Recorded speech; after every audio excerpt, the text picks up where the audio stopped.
Hi Sewing Bees, I'm Sookie and welcome to the Beehive. Today I'm going to be sharing with you a list of 10 non-sewing sewing notions. Those are things that are most likely laying around your house that can also be used in your sewing studio. So in no particular order, let's get started.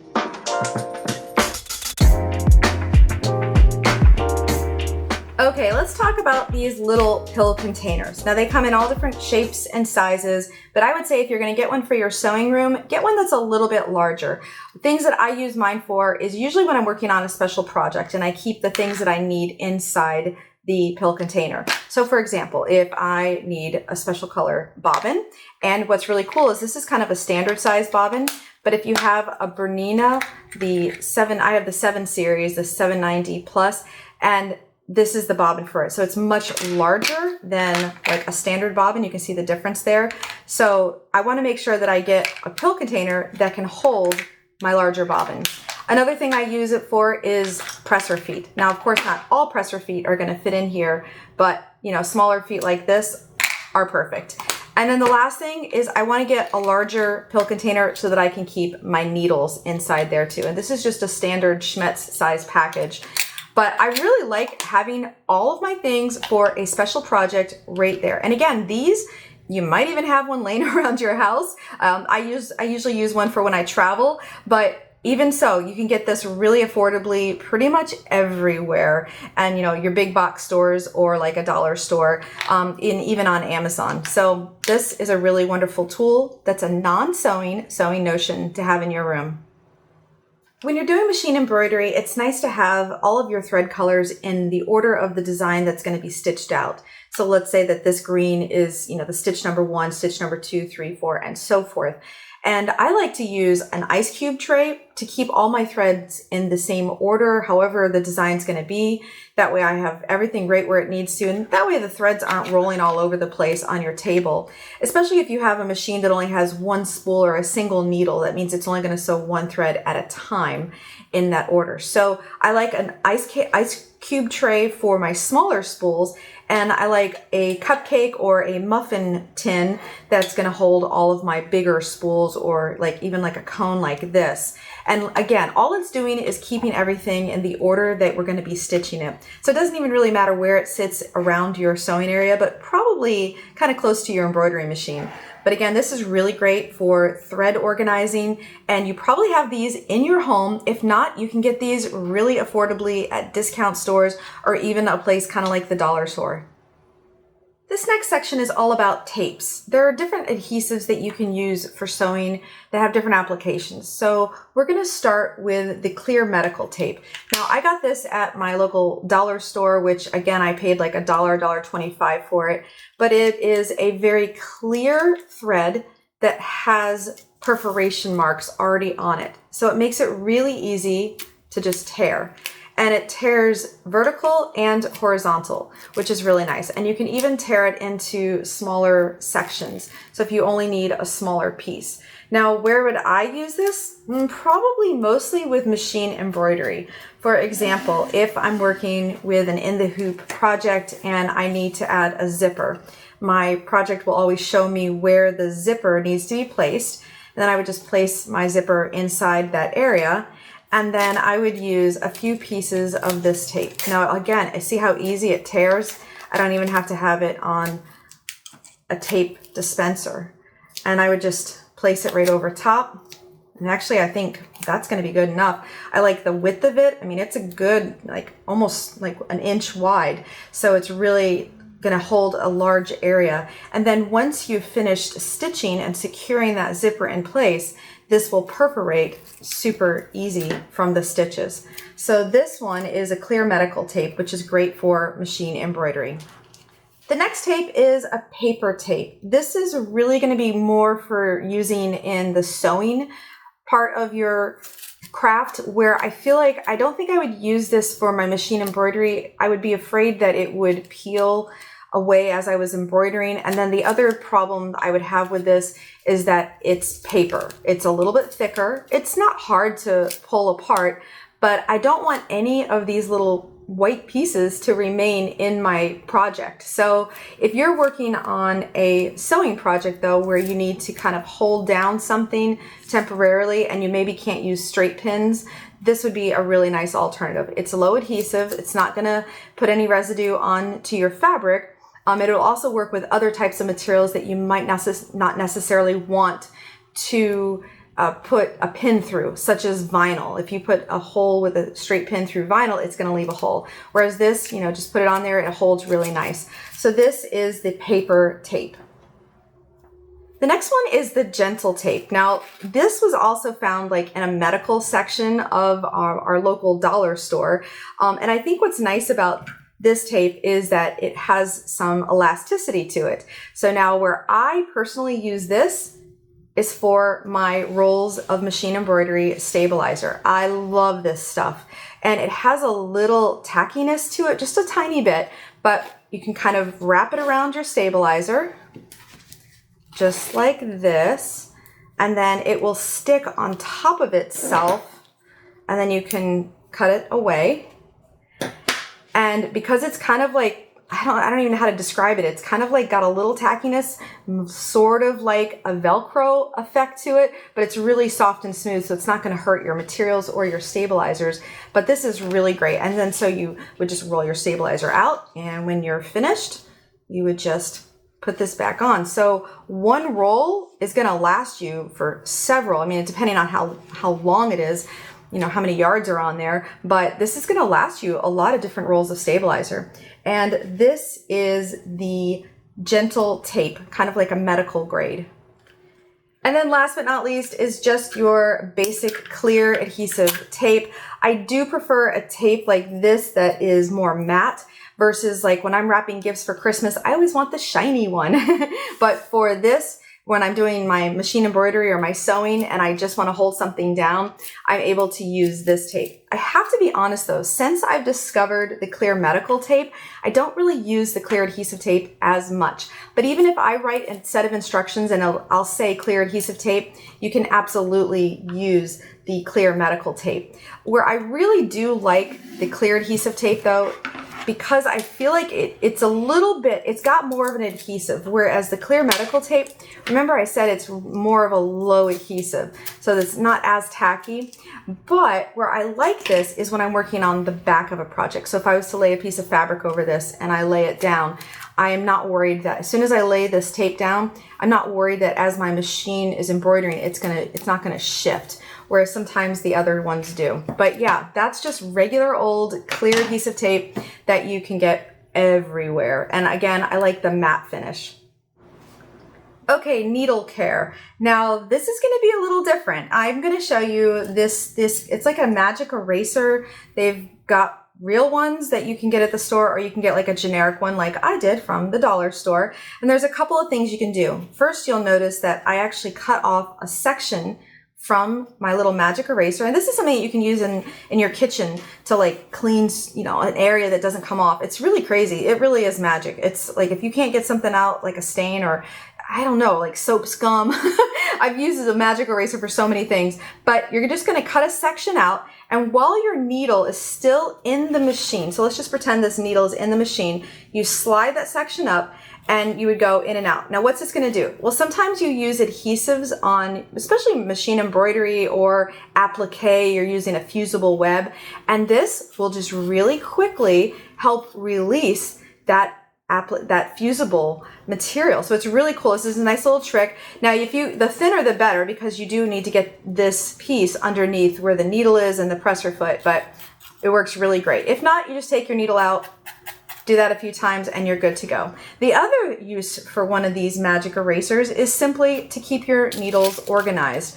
So you can just mark it, have it handy. It goes in really easy. And again, while it's doing it, it's kind of cleaning your needle. So a magic eraser is a really cool thing to have in your sewing studio. Now, I am a huge advocate of changing your needle every 6 to 8 hours, or in between each project. However, sometimes you're on your last needle and you can feel that there's a little burr on it. Now I have an entire video that talks all about needles, what the parts of them are, the sizes, what do they mean? There's different kinds of needles. I even have a free needle cheat sheet that you can go get from my website. But right today, I'm just wanting to show you that you can use a nail file and very gently just file down any burrs. Now, I'm not saying that you want to do this all the time, but there might be an occasion where you have one needle left and you just need to finish the project. This is what you're going to use. And the other thing with that is you just want to always, if this is the top of your needle, this is the top of your machine right here, you want to go in a downward position. And we're just kind of giving it a little hair cutting, just a little bit of a trim. I would not recommend doing this to your needle because then you're going to flatten it. And depending on what kind of needle it is, the idea is to have a sharp needle. So just kind of go front, back, side to side, and that will most likely get rid of any of those burrs.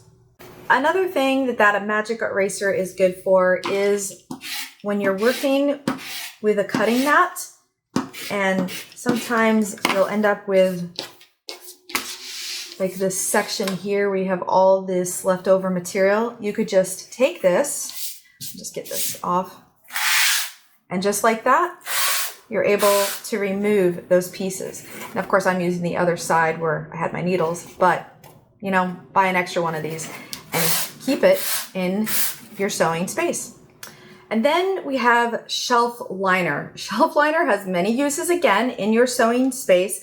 The one that comes to mind the first for me is cutting a piece of this, placing it on the floor under where you sew, and then placing your foot pedal on top of it. Sometimes your foot pedal wants to slide, but if you take a piece of the shelf liner, lay it on the floor, and then place your foot pedal on top of it, it's not going to move as much. So this is just a really easy thing. It's not something that I would keep on my floor all the time simply because I have a dog and the dog hair would just be completely sucked to this. But this is a nice thing that you can just lay down, put it, and then you can do your sewing and then you can put this away. The other use of a shelf liner, such as this, is for when you're doing machine embroidery. Now with machine embroidery, you have two hoops. You have one that's going to be on top and one that's on bottom. So in the case of a home embroidery machine, this is my bottom hoop. I would lay that down and then I would lay my material over top and then I would place my top hoop or my inside hoop inside here. Now if I'm working on just a table, very smooth, slick table like this, as soon as I lay this in here, it's just going to want to go all over the place. So get that shelf liner, just again, lay it right on top of your table. If you wanted to put some tape on the side, this would be a good time where you could use some of that tape we talked about earlier, but you don't necessarily have to. Now, if you want to have a permanent station such as this, then you would maybe want to put it on a piece of like a cork board or something, or a poster board, something that you can like put in and out of your sewing area. But even if you don't have space for that, if you have space for a tiny piece of shelf liner like this, that's all you really need, depending on the size of your hoop, of course. This is a smaller hoop. So you put your hoop down on top of the shelf liner, lay your material on top of it, however you're supposed to. And then as soon as you go in there, you see how it didn't even move? It's really great. So this, I mean, look, I'm really actually trying, I'm going to shake the camera. It's really a wonderful little trick to use in your sewing space for your machine embroidery, but also for hand embroidery and anything else where you feel like you need your material to stay in place and not shift around. So this is shelf liner and it's got many uses for the sewing space. I'd like to take a moment and thank the sponsor for this video, Flexi Spot. Flexi Spot is a company that designs many things, but what I love from them mostly are their adjustable tables. Flexi Spot is having an anniversary sale and you can save up to 50% off. Make sure you use my code YTB15 for an extra 10% off any order over $500. And if you buy an E7 series table, you could also get 50% off one of their ergonomic chairs. Now, the things that I personally love about my Flexi Spot tables is that they go up and down really easily, and depending on which model, you may be able to go up higher or lower. I like this because sometimes I'm sewing, sometimes I'm working on my serger or my embroidery machine, but heck, sometimes I'm cutting and I don't want to have to bend down to do cutting. I want it to be so that it's right kind of at my waist level, and that way my back doesn't hurt. And depending on which table you get, you can also preset different heights, which I love. Now, even if you're watching this video long past the sale is going on, not to worry, Flexi Spot often has sales and discounts. Just make sure that you are subscribed to my YouTube channel to hear the latest about Flexi Spot. Now let's get back to the countdown. The next thing are just really good things that you probably have in your home. These are actually my daughter's chopsticks that she uses for her ramen. But we've got chopsticks, bamboo skewers, and then we have jumbo bamboo skewers. Now, what are these all good for? Well, let's start with the chopsticks. They are fantastic for when you've turned something right side out and you need to poke a little tiny in the corner without poking through. These are really great for that. So just chopsticks, you can get those at the next time you go to the Chinese restaurant. And then the bamboo skewers that are like the smaller ones like this, I like these for using as a stiletto. Now, I gotta be honest, you got 100 of them here. You're never gonna buy another package of this again. But there's other things. This could just be in your house and you could use it for next time you're making shish kebabs. But this is really great for using it as a stiletto. A stiletto is kind of like having an extra finger that you don't want to have, maybe get underneath your needle. So I love a stiletto, and this is really nice and convenient. Plus the smaller ones are kind of easy to break in half. I might wrap that with a little piece of tape, but now I can get right into a small area. The other nice thing is that you can take these to classes with you when you go to sewing classes, and you're not worried that someone is going to take your really expensive stiletto, and it works just as good. And then the larger one, I have to say, this is really good for if you're working on, because it's also a skewer, so it's very sharp. But I feel like this one's a little more sturdy. So if you're working with a heavier material, you can also use this as you're trying to get material to go through, or like pleating or gathering. You just have a lot of control over this. So the smaller ones, the original ones I showed you here that come with the 100 pack, they're a little more delicate, they're a little more flimsy, but I would say I probably use the jumbo skewers the most.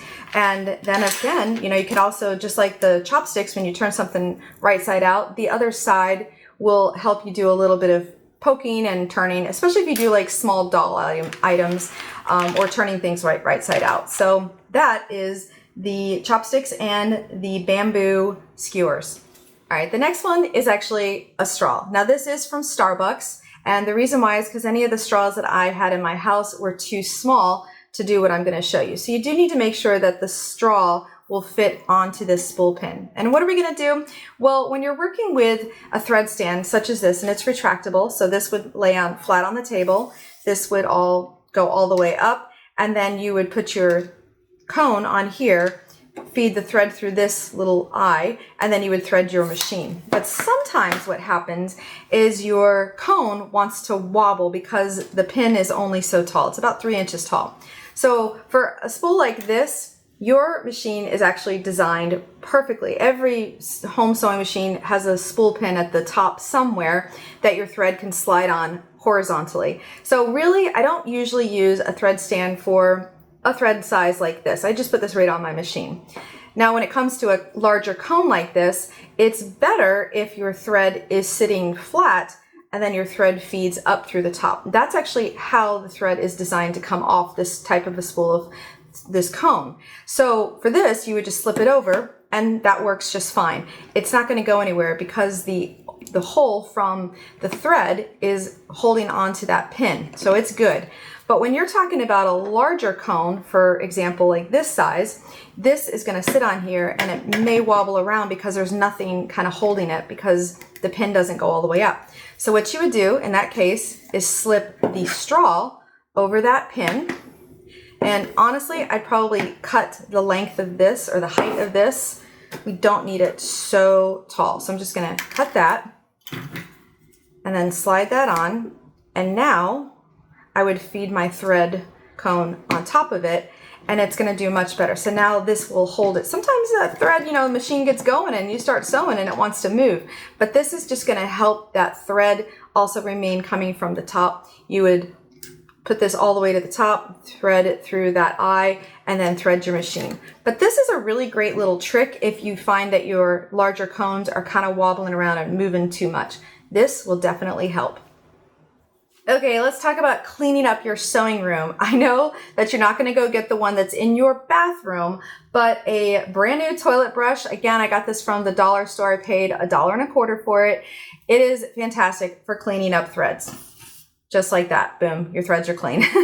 So this is a really nice little thing to have in your sewing room. I think it'll also be a really great conversation starter. If someone's in your sewing room that doesn't sew and they see this, they'd be like, what do you do with that? So anyways, this is a really great useful tool that you can use, and too, it kind of sweeps things away as well.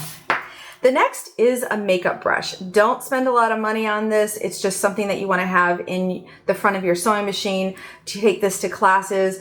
We know that we should clean our machines every 6 to 8 hours. We should always pull our lint outward. We never want to blow air into our machine. But a little tiny makeup brush like this is ideal for getting into the bobbin case and pulling all of that lint out. Now there's some fancy lint brushes that you can get, but this one works really, really nice. And then the last, believe it or not, is a pipe cleaner. You can do a lot with a pipe cleaner, and what I'm going to talk about today is how you can use a pipe cleaner inside your bobbin case. You would just go into the bobbin case, swirl it around, and pull it out. And then you don't want to cut this because you don't want to hurt your scissors unless you have some scissors to cut metal with, but you could just fold it over, clean again, fold it over, clean again, and then by the time you're done with your pipe cleaner, you're finished. And I got a whole package of like 100 of these for $1. So definitely get a package of these and keep them in your sewing space. You'll find all sorts of uses for the pipe cleaners. A wooden spoon. Oh my goodness, this is gonna be a really great trick you're gonna love. If you get a true wooden spoon with no finish on it and it's just wood, that's the better choice to make. Again, these are really affordable. I got this one for $1.25 at our local dollar store.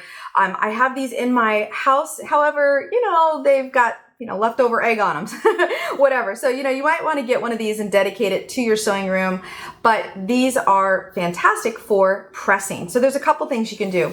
First, when you press a seam open, you're going to, of course, you know, press it like this.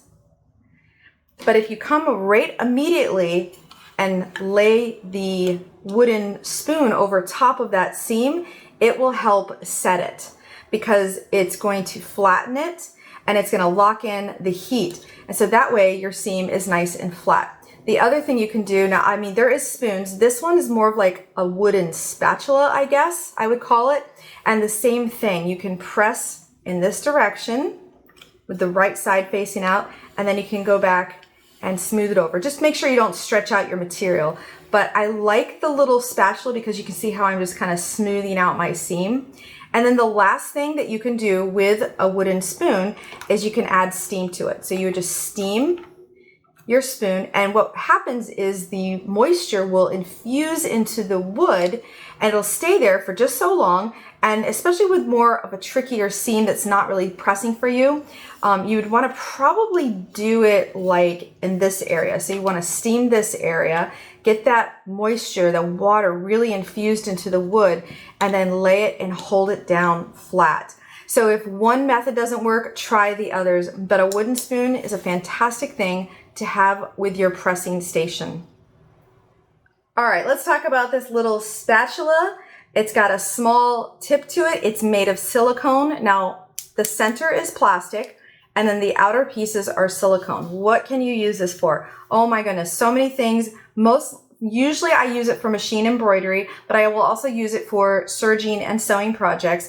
But what's really nice is as you're stitching and your tape is holding your whatever it is, in this case it's holding my zipper down, but sometimes you're going to need to have like an extra finger there. Now you could use one of those chopsticks or the little bamboo skewers, but this is really nice because of course it's silicone, so if the needle did go through this, it's not going to break. It might just kind of, say hello.